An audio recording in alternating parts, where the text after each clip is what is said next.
Welcome to Storytime with the Intimacy Ally. Each episode will tear down a myth, kick a social norm in the beanbag, gut punch a sex ed untruth, or destroy a poorly constructed relationship expectation. Get ready to unlearn all the crap you accepted as fact. Strap in for a mind-blowing revision on what sex is and what it can do. Prepare yourself for a whole new thought pattern when it comes to modern relationships. And now, here's your host, Jenny Simas, the Intimacy Ally, relationship expert and certified sex and intimacy coach.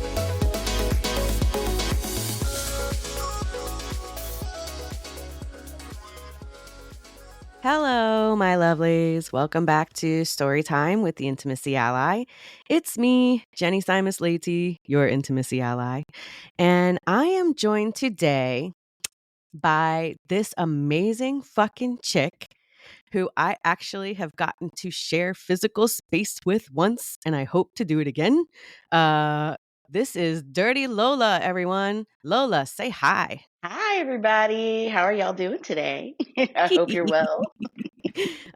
So I just want to jump right the fuck in with you. Let's do it. And I just want to ask you, Lola, what were you doing before you came to the world of sexology, and what brought you here? What was I doing before being a miscreant? No,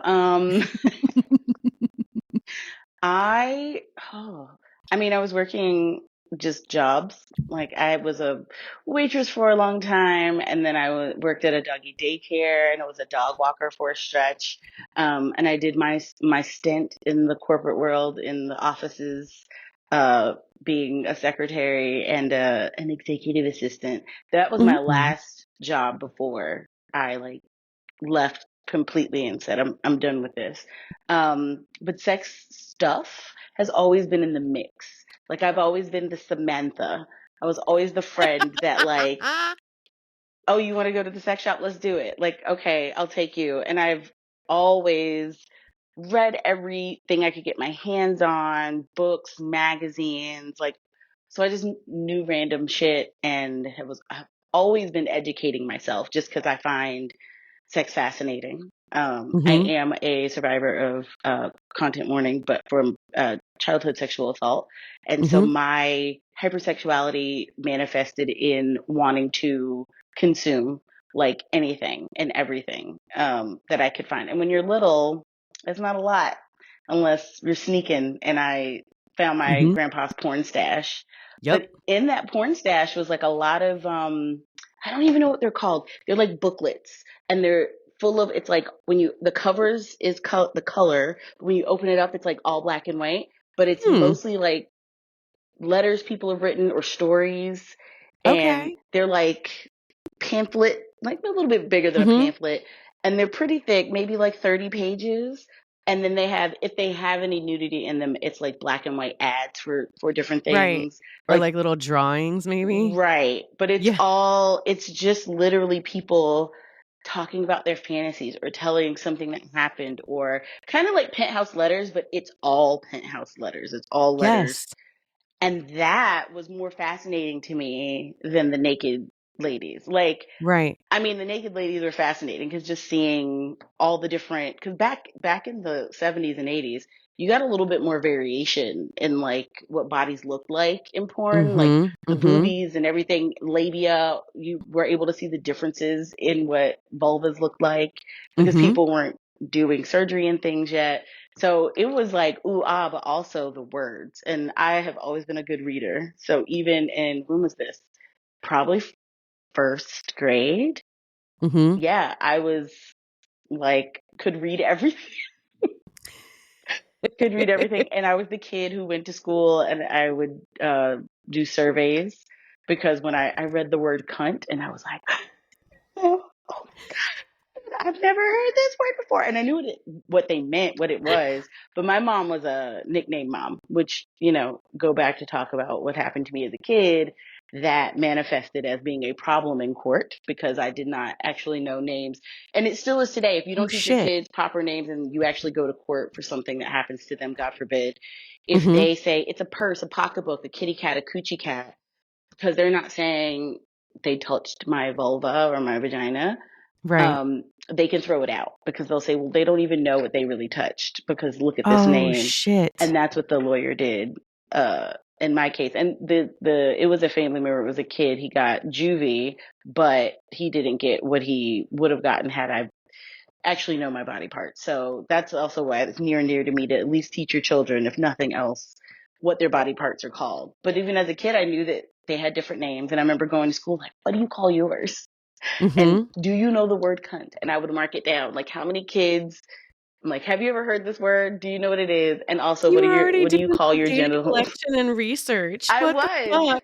because I was curious. I was like, okay, if I know this stuff, other people have to know. Or now But I'm did going to tell they? them. Well, so a couple kids did, because a couple kids, like one girl, I can remember her face when she was telling me still to this day. She's like, I heard my dad say it. Like, okay. Like, okay, so you know this word.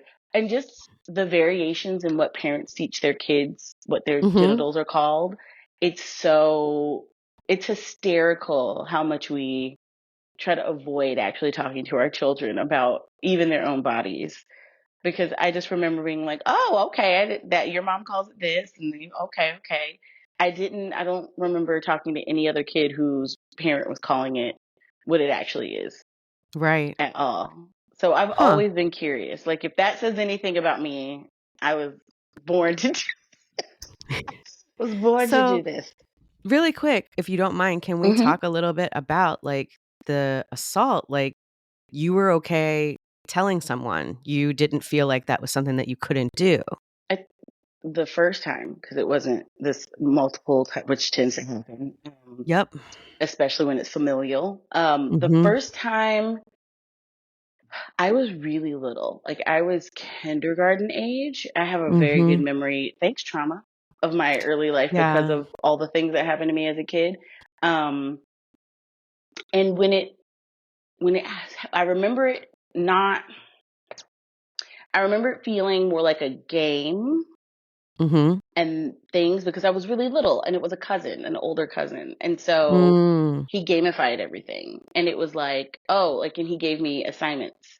And, you know, when you're a little kid and an older kid and this older kid who's tasked to watch you tells you Mm-hmm. to do things. So I don't think I really understood that early that this was a naughty thing because he would also Mm-hmm. do things like let me watch Cinemax because Cinemax was Skinemax back then and like Yep. late night they were showing full blown porn late Mm-hmm. night.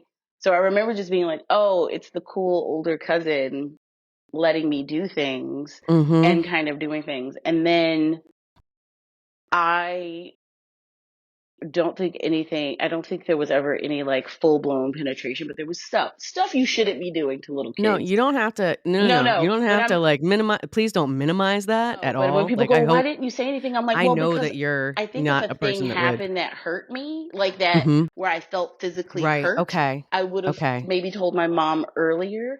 But Mm-hmm. because it was just stuff kind of mixed into this other thing, Mm-hmm. as a kid, I was just like, oh, okay, like this is what this kid is telling me I'm supposed to be like is okay. This is Right. in my eyes, an adult because he was older than me. He was like 10 years older than me. And I'm like, oh, Mm-hmm. this is an adult telling me like, oh, this is cool. And they're being tasked to watch me.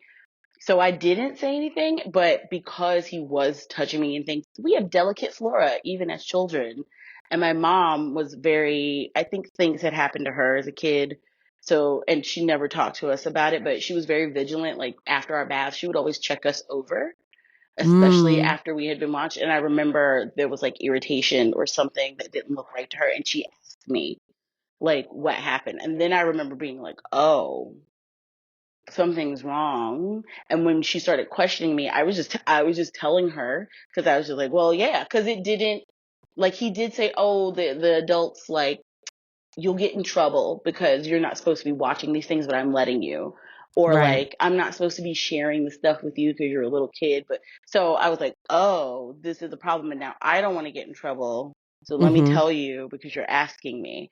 It was never like I don't think I had like I gotta tell you because something's wrong. Like people always think that's how it happens.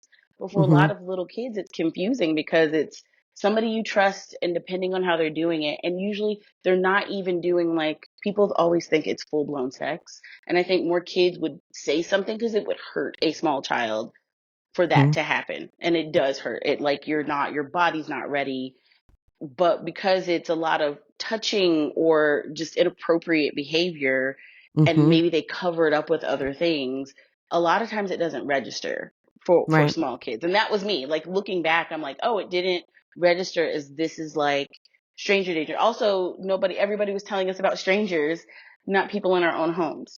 And Yep. if you're in 80s or 90s babies, what Yep. we weren't against we were warned against that white van Right. The van, and somebody being offering you candy. candy, and Yeah. nobody said, like, it's going to be your cousin on a Saturday night while your mom is out, and he's going to let you watch, like, dirty movies, and, like, tell you can be naked in front of him, and things of Right. that nature, Oh, which yeah. is totally inappropriate, but it's not going to register to your kid. And I think even now I try to tell people, like, talk to your kids, because they may not even realize something's happening to them Mhm. because the way it's being done or the way it's being rolled out. And you are thinking the most horrible end of the spectrum is happening to them. And that would probably make a kid, because you would know they were hurt.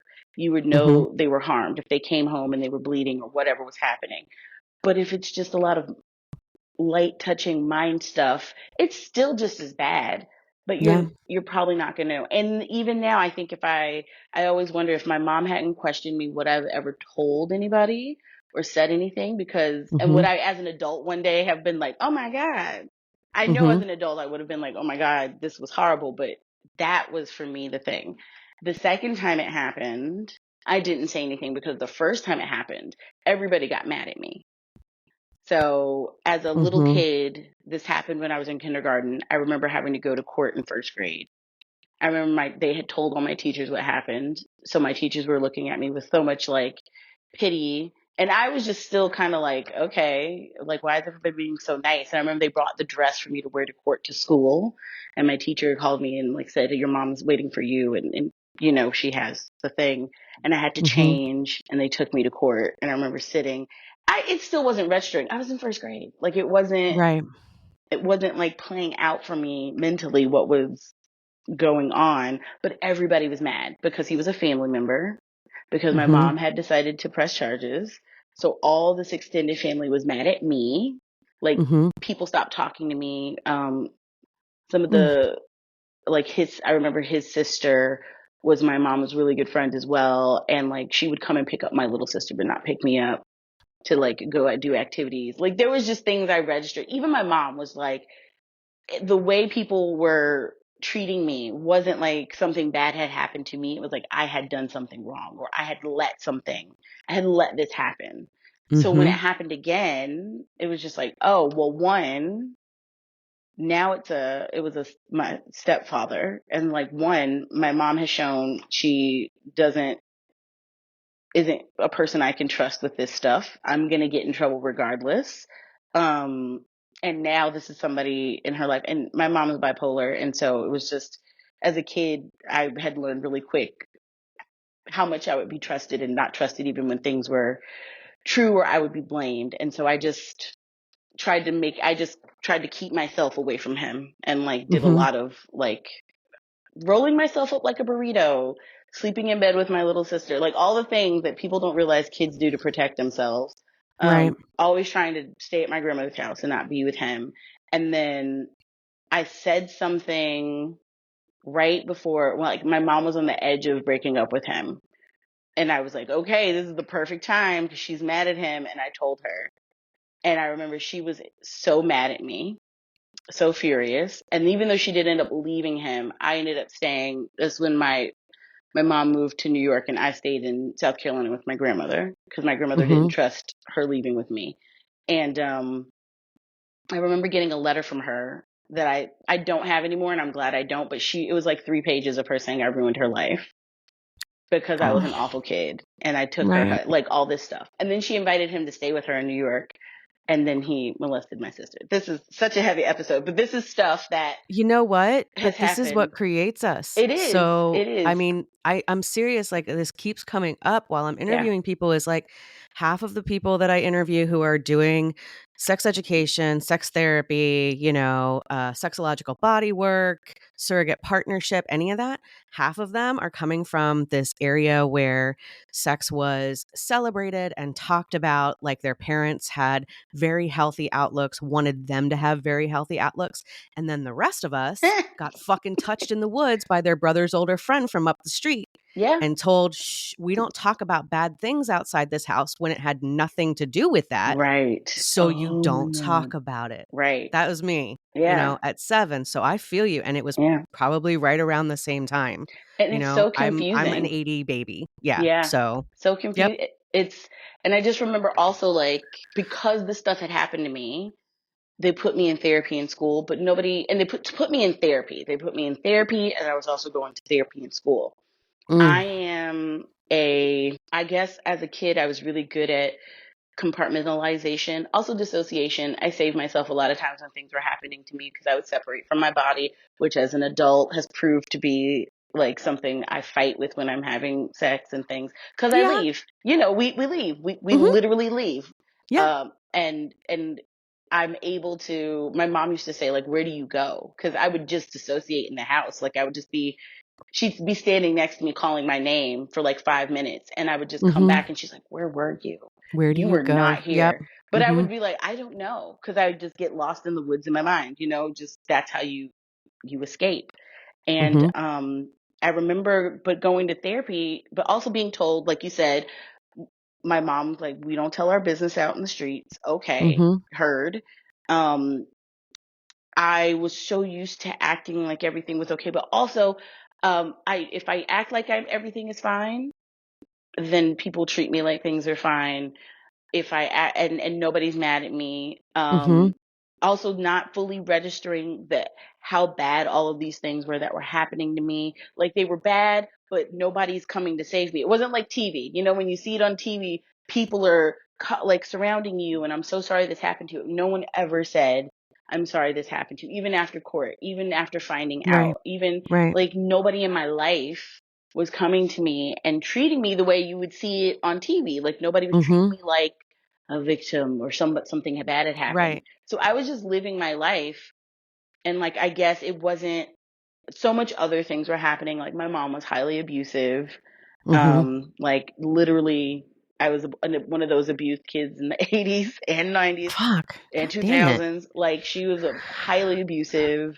Again, she's bipolar. We didn't know back then, but she's been diagnosed since, and all of it makes sense. I look back now and I'm like, oh yeah, there we go. Mhm. Um, my grandmother was my safe space. My grandmother was like living through domestic violence, had all these other baggage. And I did have like my favorite uncle who's no longer with us. Like there were people who tried, but they were so peripheral. And school Mhm. was always like an escape. And so when they would talk to me in therapy, I would just, I don't know, I wouldn't act like a kid who went through things. I remember like being excited because they had a dollhouse and I did not have a dollhouse because we were poor. And I was psyched and I'd just go and play. And I remember sitting and listening to him talk to my mom because he was like, I don't know if this is going to do any good because she is not, if something happened to her, she's not letting it, she's not acting like a kid. He's like, I'm not Mm-mm. saying nothing happened to her, but this happens sometimes. He's like, Right. she's very good at not connecting, right? Because I could talk about it and I would tell it like it was a story. Like I talk about it Mhm. now, and this is just from a Right. space of healing. But as a little kid, I was like, "Yeah, this happened. Okay, Mhm. I'm so how what am I supposed to feel?" And I know now it's because I didn't feel safe. Like I didn't go through the trauma of any of my assaults until I was in my 20s, and with a partner who I felt safe with, and it was like my body unleashed everything from 20 years of living through hell Oh yeah. all came out in my 20s because I finally hit a like a soft, safe space with somebody who was like, this is, you went through a lot. Yeah, I hit Like, mine in the last 2 years, so like oof, 41. it's So rough. yeah, I feel you. Yeah, I it's feel you. rough. It's rough to explain to somebody like, Yeah, I just dived on the floor when you tried to hug me because my mom used to beat me, and it's now coming back into my body that I don't like to be touched. And I'm Mhm. scared of people when they move too fast. And like that was my 20s, was realizing like I count when people hug me because I hate it. And when I have sex with people, I was seeking out sex because I wanted to feel pleasure with somebody else because I've been masturbating since I was 5, which is also Uh-huh. part of hypersexuality. And I Yep. figured that out on my own, though. The orgasm wasn't thankfully at the hands of anybody else. It was me fucking around on Mhm. a basketball. And I was like, ooh, I had my first orgasm. And then just that orgasming was like, oh, a thing I could do.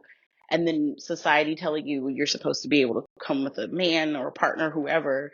And so Mhm. seeking out sex, also seeking escape, and nothing ever working because one, I would just leave. Like I'm not in my body. I wasn't in my body during sex. I'm somewhere Mhm. else. I'm just kind of Right. I had a lot of alcohol. Alcohol helped me have mm, sex. Yeah. mm. I Alcohol made didn't that possible. Yeah. I had my little drug stint, but I think for me it was more about rebelling or being my mom was also a drug addict, and I think for me it was like that I could do it and not be a hot mess. Mhm. Yeah. and Yeah. I Mhm. and I had like a I mean, thankfully, whatever's going on with my body chemistry, I don't have an addictive nature. I like Nice. did a lot of drugs for 2 years, and then I one day I was just like, I'm good. My 21st Oh. birthday, I had half a glass of wine, and because I had been drinking and doing stuff, and I was like, I'm great. And then for like a year, I kind of pulled back and didn't do anything, and I was still hanging out with people who were, and it was like Right? and it wasn't anything. I was just like, my body doesn't feel like it. And then Mhm. I started back and like, but it hasn't been at that concentration Yeah, that it legit since, like, 15, pretty much the only times that I wasn't, like, showing how Irish I am, um, was when I was pregnant and breastfeeding yeah. twice. Like, other than that, it was, like, pack a day of Newport Lights and probably 5 to 12 beers See, and I maybe a tried to half a smoke bottle of whiskey. I don't know. I tried to Yeah. smoke cigarettes and I would forget. Like that's why It's I'm like good. I don't It's so have that. good. People are like, how do you know you don't have an addictive nature? I'm like, I would buy cigarettes and I would And they maybe would go smoke bad. two, and they would go bad because they would be in my Yeah. bag, and then I'd go, oh, listen, hard drugs. There's a substance that when I moved my house, when I moved during the divorce, I found all these little baggies of like half because I would just put it away and go for another time, and then never look for it again. Forget all about it. Yeah, you do Who had not a have an addictive no, and my ex who personality. does and who was actually going through like who is cleaned up and everything, and it's been what 6 years, proud of him, so proud of him for like getting over his stuff. Mhm. He was just like, are you going to be able to? And I'm like, I'm fine.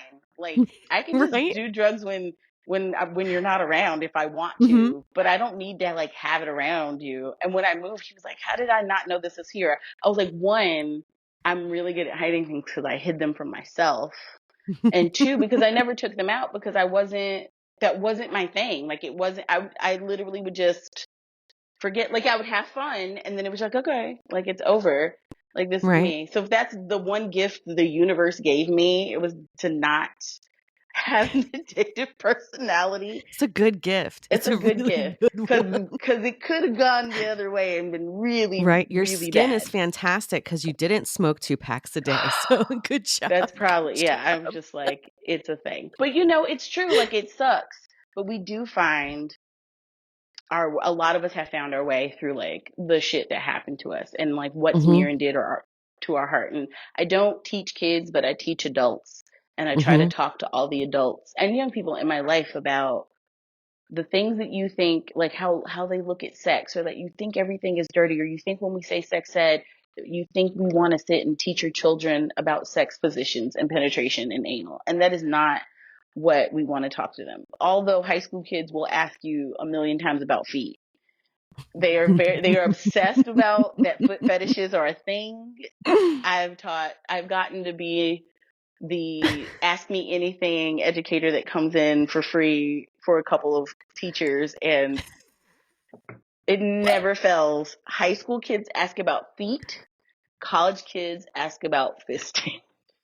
Are they No, just trying to, like, make money? Like, I are they don't. looking Well, for with the, side I hustles? think they're just fascinated because nobody's Okay. talking to them. So they're Okay. fascinated that there are people like they don't understand fetishes. Nobody's talking to them about desire.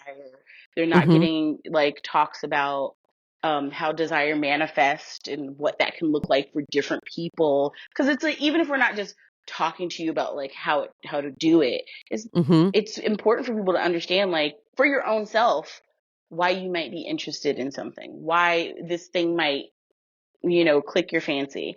And so when I talk about it, I'm like, listen, I'm not going to tell you about like the actual what happens, but I'll explain to you about fetishes and like that this is for a lot of people like something that turn on or why it can be, and like I define the word fetish.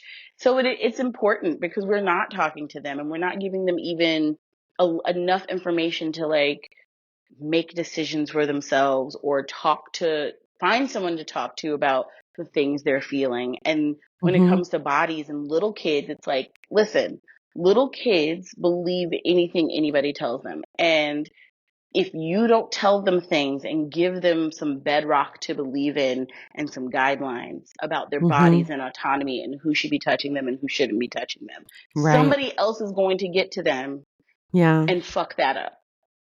And that Damn to me right. is heartbreaking. And I'm like, just all you have to do is like, this is what this is called. Even if you don't want to call it all the time, this is what this is. This is when like I love my friend Cecilia, she's a sex educator as well, and their kiddo and bath time, and I was babysitting, so I was like, okay, they're gonna walk me through how they do bath time, and I'm like, great. They have like a 4-year-old, and I was Mhm. nervous because I'm like, do I have to wash him? Because I'm nervous about being around little kids alone and doing like washing stuff because I'm like, I don't want to fuck them up. I don't want to think that, Right. right? Like No, I know. I want to do it right because when you're not a parent and like you want to make sure you're not touching them in a like even to clean them. And Mhm. so like having nieces and nephews has been very helpful because it's like, oh yeah, I am a trusted adult. Mhm. I'm the trusted adult. Like, don't let this stuff get in your head. But like, oh, how do you do it? Because I want to, adhere to like how y'all do it. And it was great watching them talk to him. And he washes himself because he's old enough now. But they're like, okay, now what are we doing? And he knows all the words. He loves saying penis. But he's like, I wash my penis. I wash my butt. And he's like, this is how you wash your penis. And he's like, you don't have a penis. And I'm like, I sure don't. And he goes, you have a vagina and a vulva. And I'm like, yes, I do. Thank you for being inclusive. Um, but they're like, yeah, we just make sure he actually washes it and we make sure he rinses soap off really well. And like, we give him control of the spray thing. And like, Mhm. the only thing we take control of now at his age is like maybe washing his back where he can't reach. We're letting him do it and making sure we like remind him and like, oh, I love you guys. I love that you're teaching him boundaries. I love that Mhm. like when I was introduced, like he's known me for a while, like all his life at this Mhm. point. So I was like, oh, because I was watching, he asked, like, oh, are you going to help me take my bath? And then did mommy and daddy explain to you all the things? And I'm like, yep, they did. I know the drill. Mhm. And I was there for one bath with them. So he was like, cool, cool, because he knew the rules. He's like, I know all the things. Do you? And I want more of that. And it could be Mhm. whatever you like. People, they're your kids. Like nobody's trying to Mhm. say don't do things, but let them know this is how we're supposed to do things. This is how we do things when in our home. This is how I do things for my body. Mhm. These are the people. This is the circle of people who it's okay if Right. they help me, but this is how bath time looks. And if it deviates from this, he knows to say something, like he knows Mhm. if this is a thing that And doesn't know that it's happen. okay to say something Yes, because, like I exactly. said, the things that, like, happen to me like, my parents would have killed someone Yeah, if they had been given the opportunity to to know. know. Yeah. But because we had other things happening with, like, my older brother who was bipolar with a rage Hmm. disorder, a very big guy, breaking up our house, da da da, beating up my dad, that kind of thing, Yeah. right? That was what they didn't want me talking about outside the house. But because I got that messaging and then, like, a week later got molested in the woods behind our house, You were like, it oh. all went together because it Hmm. was fucking 6 or 7, you know? Like, Yeah. yeah. And we don't spread it out. We don't, Mm-mm. It's and like a rule, it's you a know? It's a rule rule. in your mind. And And we give them false monsters and false demons because more likely than not, it's not going to just be some creepy, strange neighbor or Right. creeper. It could Right. be. Yes. It could They do be. exist. They do exist. But for a lot of us, it was somebody we knew that kept Mm-hmm. being welcomed into our home. And we Over were, and over and over. or we Yeah. got left alone with. Mm-hmm. It's like, Yeah. It ugh. was my brother's older friends. It was my friend's older brothers. Mm, And then, as hormones happened and puberty happened and all of that, that's when the drinking and the smoking kind of took in, and like the over sexualization, what have you. I hate that word or that term, because it's like, you're as sexualized as you are. yeah. Like, I feel like that's like a puritanical kind of judgment. Like, you're oversexed. No, no, fuck you. I'm sexed. Yes. But it made me like this woman on a mission to be like the head queen in high school, because I was like, I can take control of that, Are and we that's the what I'm same gonna do. person? I don't Are fucking we the know, same but we person? might be. No, I did the So same. That was it wasn't in high school. In high school, I think I was just like basking in, I never thought I was pretty. I had been drilled into me that I was ugly, and I've that's always a been fucking big. shame. If you're Yeah. just listening to this and you're not watching, Lola is fucking gorgeous. So I'm Thank gonna put that you. out there. But all my because I look different, like I'm the lightest person in my immediate family, and like that Mm-hmm. was like the kind of, I got the reverse in my home about like what was considered pretty, and they call it like all these things. But I never felt pretty, and I've always been a big girl. But looking back, I wasn't at all fat. In high school, I look back and I'm like, man, you were thin and you thought Right? you were fat. I also had an eating disorder because I had been a fat kid and all the things. Fuck. But Yep. high school, and boys never liked me. Boys were never Mm-mm. attracted to me. But high school came along, and I was in New York, and all of these boys were into me, and I was just basking in the glory of being attractive. And that Mm. I like boys that I would in the past have just fantasized about were like into me. Mm. And that was such a thing. It was intoxicating. And I didn't have penetrative sex until I was 19, Yep. Out of high eight, school. 18. Mm-hmm. Yeah, Yep. but there was so much A making week out. before community college, Oh I was my like, I'm gonna God. get it done. Oh my God. There was so much like making out and touching and all of those things.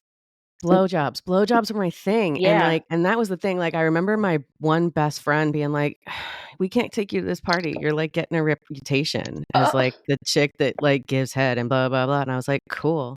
I didn't understand why it was a bad thing. right. And yeah, it was hard for me to wrap my head around that. And it was a control thing for me. It Yeah. was like, because I did not have that experience. I did not have the boys liking me. I was Hmm. weird looking, short, chubbier than all of my teeny tiny friends. And yeah, this was just my way of being like, okay, well, I guess I'm not going to have a boyfriend in high school, so I might as well get good at this so that Right. when I have a boyfriend in college, I can blow his mind, Yeah. basically. And Yeah. I don't, did I have, I did have, I had, why am I saying this? I had a couple boyfriends. They were spaced out. I had a couple boyfriends. I had a couple girlfriends. I had a couple boyfriends Okay. and girlfriends at the same time.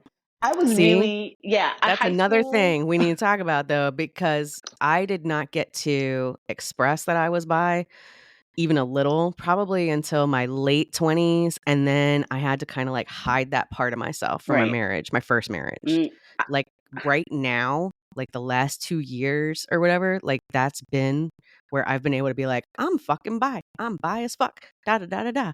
I want to see chicks. I like tits. What's going on? I Da, da, da. love it. Yeah. All the All things. right. But go ahead and tell me Oh about yeah. high So school. yeah, I went to a really progressive high school. So it was a progressive high school in New York with a lot of kids that were out. I didn't, And this is my in the 90s? This was in the 90s in New York.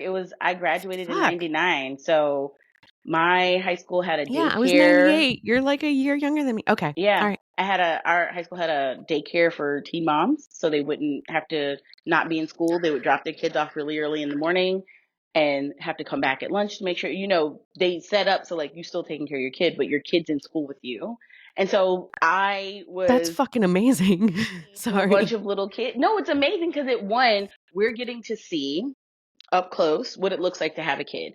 Like, I remember buying prom tickets and my friend's there with her baby on her hip. And we have a picture of him sitting on the desk in the prom office, like holding the tickets. But it was just like, oh, you always have this kid. And we're all taking care of him. Like, we're all, there were a few babies that I've known since they were born and I was in high school. And like now they're grown ups and it's like, oh my God, like I remember when you were so wee and we were all part of the village that like helped your mom sometimes like watch you. Mm. But I think for me that also was one of the reasons why I didn't have penetrative sex till I was 18, because I was like, one, I'm not ready to be a parent. Two, my Mm-hmm. mom would kill me. Three, my mom would kill me. Um, Right. but My also mom just straight up told me like her only sex talk with me, which is hilarious don't bring home now a in baby. hindsight. No, in hindsight, because my mom was a social worker. Okay. She was an adoption agent. Then she was a family therapist out of our home. Then she was a hospice social worker in her lifetime, right? Like she ran the gamut. And she had this talk with me. I did not realize it at the time because I had only found one little nugget of knowing about their lives. Like my parents were fucking swingers before they had us. Had no idea, like really as a kid or whatever. But my dad was 50, my mom was 28. He had already had his kids with his World War II bride, and he thought she couldn't get pregnant. So it was Oh. on, right? Yeah, it was fucking on. Then she was like, hey, I kind of want to adopt a kid. And he was like, all right, sure. And then she was like, hey, I kind of want to adopt another one. And he was like, I guess a boy and a girl. There we go. And then he was like, but that's it. And then she was like, oh, I'm pregnant. Yeah. Oh. And he said, God damn it, Sherry, you'll do anything to have another kid. And then they were like, well, the other two are 9 and 10 years older than her. Like, we have to adopt somebody her age. So they did. So, like, I have two brothers and one sister adopted from South Korea. Wow. So, yeah. And I had my older brother and my older sister from my dad's first marriage who were like 30 and 28 years older than me. Wow. Yes. So there was lots of spread outness and da da da da. And like by the time they got to me and my brother, it was like, come home at some point. Let us know you're alive. Yes. So like we were out and running the streets a lot, like outside DC. Like that was just our thing. Yep. But looking back, I found evidence of this when I was like a little kid. Like I saw this letter in my dad's trash can and I was like, oh, what's this? Because I'm nosy as fuck. And it was a letter, like correspondence from somebody who used to swing with them. And I took it to my older sister and I was like, hey, what does this mean? And she was like, where'd you find it? I said, in dad's trash can. She said, put it fucking back. I And love that's it. how that went. Put it back. Yeah. Put it Don't back touch now. it. Just the way it was. Fold it up however it was. Put it back. Oh my God. But there were books and there was porn. And, when you were talking about what you found from your grandfather, because my dad was like 59 when I was born, it's probably like the same genre Mm-hmm. of pornography and erotica that we were looking at. I So, bet. yeah, I just thought that was really interesting. And BDSM stuff from the Yes. 70s. Like, Yes. I remember this drawing of a woman bound to a coffee table that had like the holes cut out for her boobs and her crotch, right? And like how you could position plants over the coffee table for when your in-laws come over Right. versus your play friends. And I was like, what the fuck is this? They're like, So yeah, here's how to cover this up. This is right. how, yeah. With a nice little cactus. Yeah, There you it was. go. So I will say, I think high school for me was really this, not so, it was like a triage, right? Like it was a Mm-hmm. time when I was still with my mom, who's still being abusive, but I had longer stretches of being away from home. I was able to create and cultivate a chosen family. To this Mm-hmm. day, I still rock with so many folks from high school. Like Mm-hmm. people who are in my circles, and even if we don't talk every day, we're still in some kind of contact. Like one of my friends, she got married, she had three tables of high school people. That's how deep we roll. There were like 30 Yep. of us at her wedding. Like people still reach out and they're like, who's planning the reunion, just so we can all get together, because we were like, they were people who kind of saved me. They did. It was just like, I Mm-hmm. can be loved. There are people in your life who aren't your family who will help take care of you in many ways. And beyond high school, like a lot of those people have been people that saved me in a myriad of ways, whether it was giving me housing when my mom kicked me out of the house, or being with me like when I went through my first abortion. Like all the things that you Mhm. need that maybe you wish you had family, but I'm the oldest sister.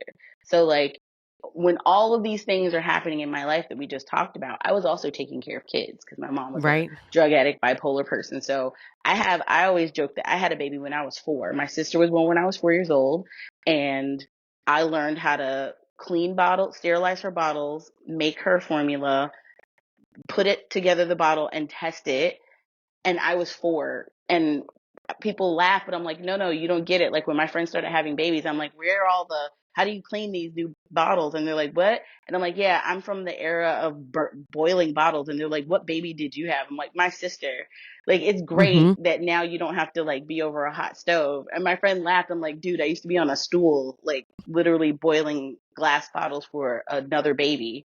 I was a baby doing things for a baby. And Yeah. my mom got mad when I got ringworm because it meant I couldn't hold her. I was a little kid and I wasn't allowed to even get like little kid things because it meant I couldn't take care of the baby for her. And Mhm. when my brother was born, he was born with he had glaucoma, he has severe asthma, and so I don't know if glaucoma and babies manifest in a lot of pressure. So they cry and they cry and they cry because they have a lot of eye pressure. And he had Oh, 4 surgeries before he was 1 years old on his holy eyes, shit. and my mom was working like a night job. So I skin bonded with my little brother. Now I know that's what that was, but I skin bonded with my infant brother because he Mhm. only liked to sleep if he could be body to body with someone because he was a baby and he needed that. And my mom was not home and I was home. So he would sleep on my belly and like on my chest, and that's how he would sleep and I would hold him. Mm. And my okay, pause. My phone is giving me a message about low device storage. Does that matter for me or for you, or I hope not. you're recording, not me, right? Yeah, it's Oh, going into the cloud, I think. It uploads it stores, like, while it's happening, but, okay. it should be okay, I hope. Okay. And wait, while Yeah. we're paused, let me grab. Okay. I thought I had enough power. I don't. I'm sorry. Okay. Wait, we're going to pause and I'm going to run and I'm going to move this and I'm going to charge my phone while we talk so I don't lose you because this is a great conversation. Yeah, and I don't know if I'm even gonna edit this out. You know what? This will be like the fun part of it Do, is do, watch do, do, Lola do, get her do, do, do, charger. do. So I'll tell you what's really funny is I was rewatching Friends. I've been rewatching Friends, and, today was the episode, and I don't know if you watched Friends. Did you watch Friends at all? I did, yeah. Yeah? Yeah. Okay. It's not an episode that sticks out in my mind, but it's the one where Rachel goes to her ex-husband's wedding and has the pink dress on or whatever, and has it tucked up in the back of her underwear when she Yes. goes out, and turns out Barry has told everyone that she had syphilis and lost her mind, and that's why they didn't get married and blah, blah, blah, blah, blah. So she's like, well, I'm already been embarrassed, and now I just got to relive that one thing that I couldn't do in 3rd grade. And she starts singing Copacabana, and her name was Lola. She was a showgirl. Oh And my I was like, God. how is this not perfect? I I am love it. interviewing Lola later. What is This is so happening? And this good. is New York, and it's Lola. And I was like, holy shit. So anyway, let's get back to what you were talking about, which was much more serious than that.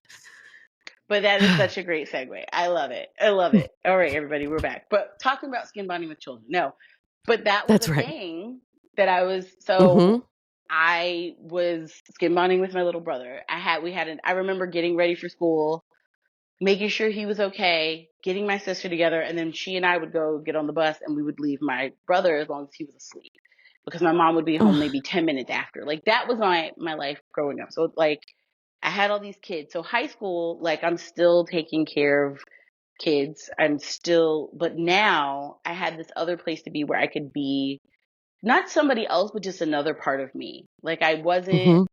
I was able to blossom and I was able to explore. And because I was at a progressive high school, like there were so many, the girl who turned so many of us out, lovingly we say, her name was Jasmine, and sadly she has passed away, my dear friend. Oh, But I'm she, sorry. yeah, we lost her before she turned 40, and it was very Ugh. heartbreaking. But it was lovely because connecting with other folks who are still in my life, but at her wake. And everybody, her brother was like, it looks like a lot of people that she turned out in high school turned out for her funeral. And we all laughed because it's like, true, she's why we know we're gay. And because I remember she was the first, she brought everything together. Like, I know the first time I was attracted to another woman, and that was in the third grade, but I just thought I just wanted her to be my friend. Mm-hmm. Jasmine brought the pieces together where I was like, oh no, like, no, I like girls.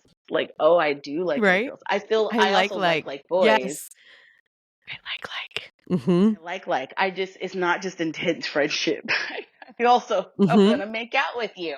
Um, so yeah, I had that. Like, I had this place where, and also the school, like, we had a group for queer kids. Our school, there wasn't bullying of queer kids because there was other Oh, things kids could bully each other about, like clothes and stuff, but there weren't hate crimes happening. And I mm, think there was so many of us, they knew we would beat somebody's ass. Like, we were enough kids to be a gang. Like, it wasn't, right. we just all hung out, and it was just like, oh, okay. We had sex parties in high school. Like, there were two factions of us throwing these parties, like, after school or on half days. And really, it was like my group we were the weirdos, and we would watch Angelina Jolie movies, or there was one porn, it was the Houston 5,000, 500, not 5,000, 500. And it was where she fucked 500 guys, like, in the porn. And we were just fascinated by, like, we were critiquing the different men, like the positions they would get in. Like, there was one dude who was just he was just kept coming back. He didn't need fluffing. It was more about us scoring people and talking about it. It was less about us sitting and watching sex Right. happen. And like, all Mm-hmm. the Angelina Jolie movies were just all of us lusting after her. And like, we watched Mm-hmm. Hackers and I Original was about to say, was Sin. Hackers in there? Because Yeah. And yes. Oh God. Gia, Yeah. Gia. Gia.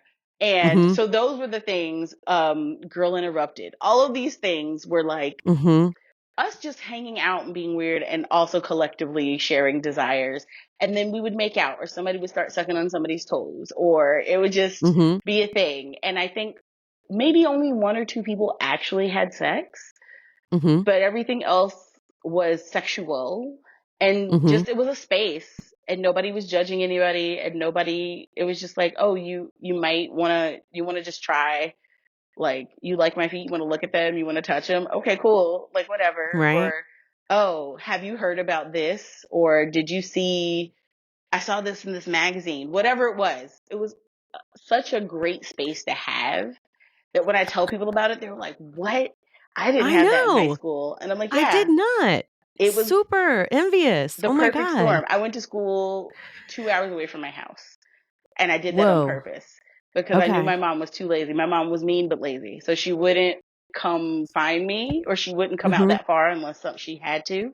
So I knew she wouldn't be like driving by trying to catch me. She never checked on anything. So back in the day, half days were like actual half days. Like, you would go pick up your like, the first day of school was a half day. You go pick up, like, you get your Delaney card for all your classes, and they would take down your name and who you find your schedule. They give you stuff, Mm-hmm. and then that was it. They don't do that anymore, but we figured that out. So we would just, like, go to the mall or go hang out in Mm-hmm. the park, Union Square, or like somewhere in the village, like, wherever we were coalescing together. And my mom didn't Mm-hmm. know. She just thought it was a regular day. I told her I had to take every Regents test, which was never true. Like, Regents, you back then, it was optional, it wasn't required, and most kids didn't take all of them. And I would just tell her I took all of them. So I would leave. I'm like, I have Regents all day, and I would just go be at my friend's house Mm-hmm. somewhere or hanging out. But yeah, and this one friend, his dad worked like third shift, so he would leave for work just as we were getting out of school. So their place would be Mm. open, and we wouldn't have to worry about him like maybe coming home and catching us. Um, it was like a perfect storm of Mm-hmm. stuff. And everybody's like, oh, so you were a deviant. And I was like, yes, but I was also like an AB honor student, and I took AP classes, and I was student body Mm-hmm. president, and I was in leadership. So Right. I was like, the roads, which is why I am a sex educator, because I was Yep. living that, like, I'm doing well in school, I care about others, I'm doing service work in the world, I care about my classmates, I care about things happening in my school, I'm out here volunteering and doing things for the world, but I'm also having sex parties with my friends and Because making out pleasure with is a boys. part of all that. Yeah, Damn it. it Yeah. is. But it's like we're not just one type of person. Like, right? We're not Mhm. just one category.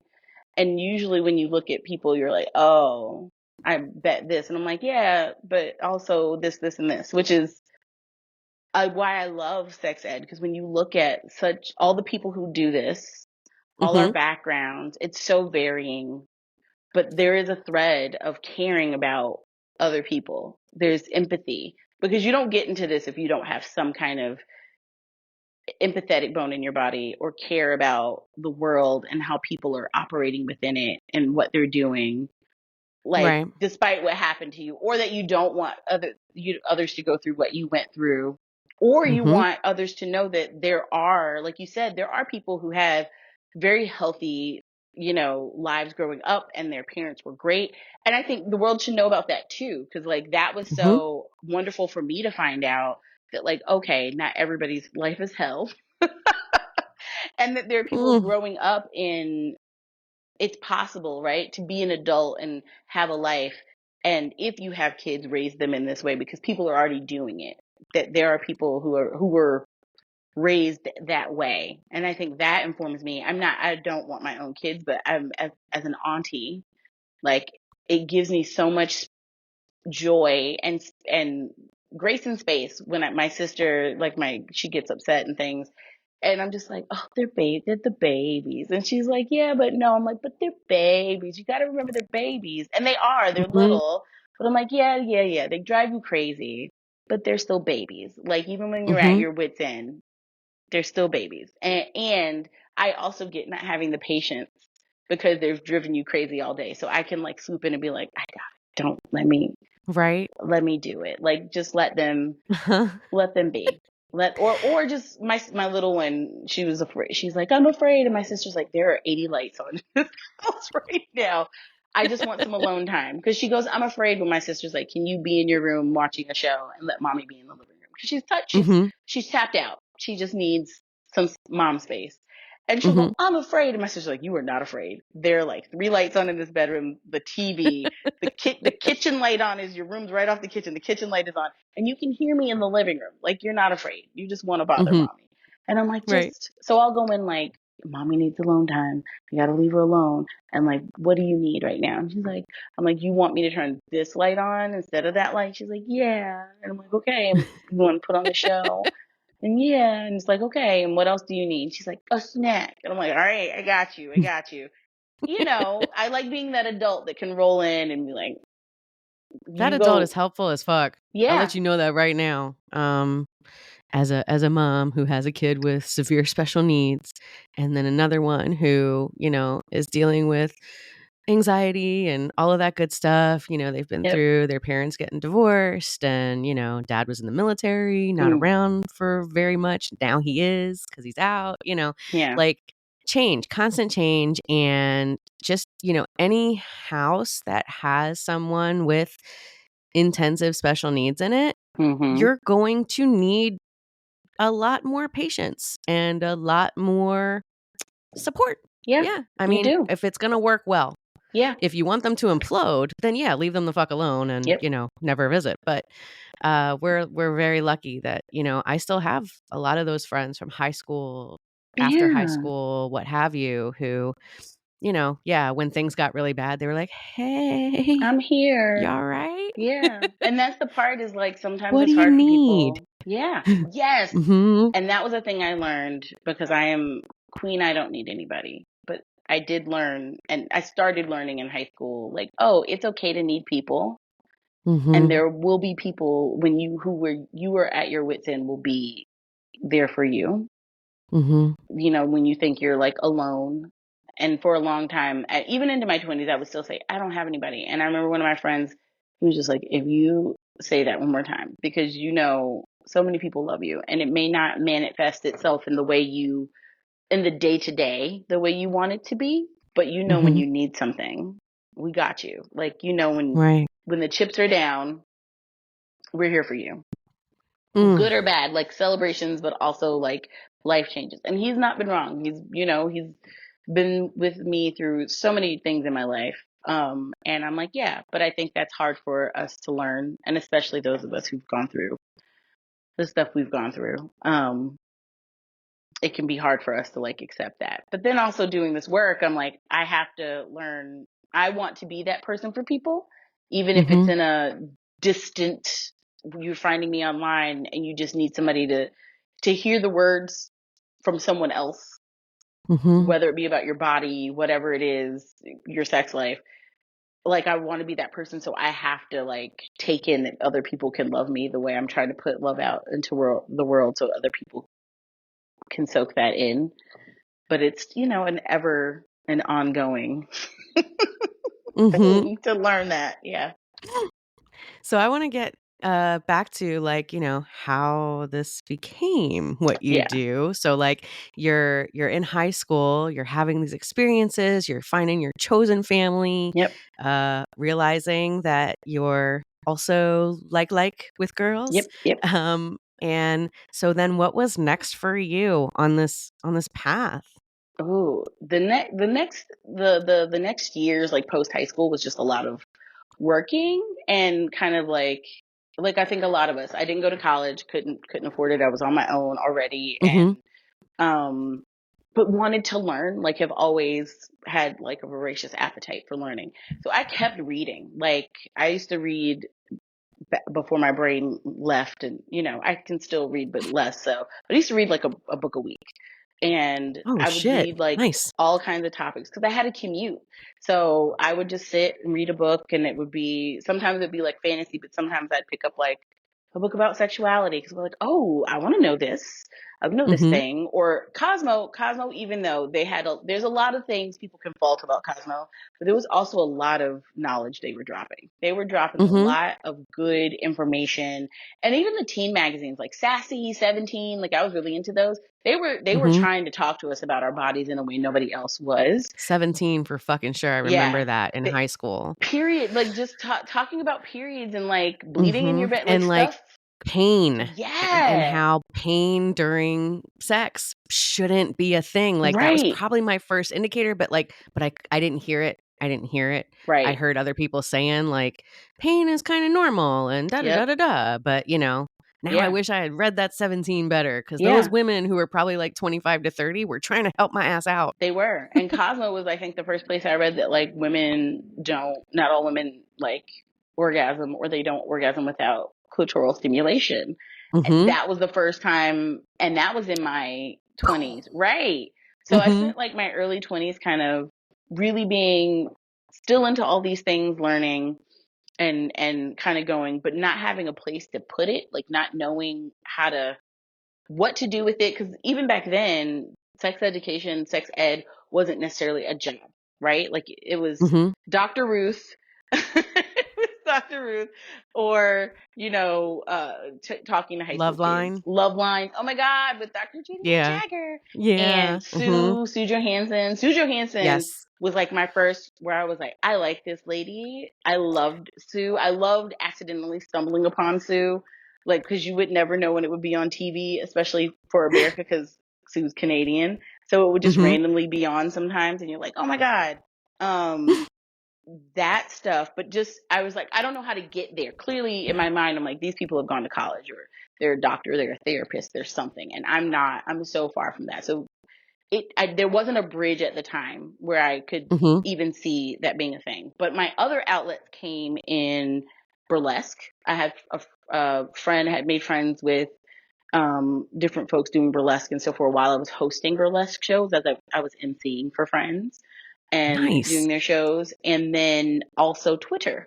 So in like 2010, I was a sad monogamous housewife at the ripe old age of 25. Was I 25 in 2010? 24, somewhere in there.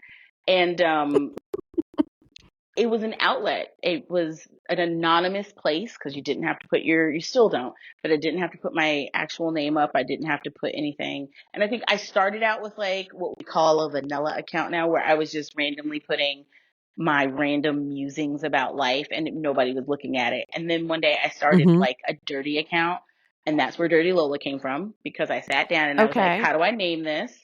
And I put all the different ways, because Lolita is my middle name, so I like put all the ways I can put Lola, la, la, la, and it was all taken. And I typed in Dirty Lola, and it wasn't taken. And there you go. That's how Dirty Lola was born.